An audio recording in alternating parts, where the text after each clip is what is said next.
Istri pamer uang, AKBP Agus minta maaf setelah dicopot dari Kapolres Tebing Tinggi. AKBP Agus Sugiarso meminta maaf setelah dicopot dari jabatannya sebagai Kapolres Tebing Tinggi. Ia dicopot dari Kapolres Tebing Tinggi karena istrinya diduga pamer uang di akun TikTok hingga viral.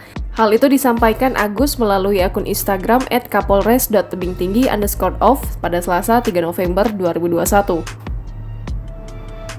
Mengutip Tribun Medan, Agus menjabat sebagai Kapolres Tebing Tinggi sejak 6 Januari 2021 lalu.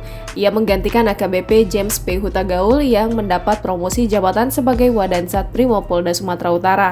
Dalam pesannya kepada warga Tebing Tinggi, Agus meminta maaf atas tindakan atau perkataannya yang mungkin menyakitkan. Ia juga mengucapkan terima kasih kepada warga Tebing Tinggi yang telah membantunya selama bertugas.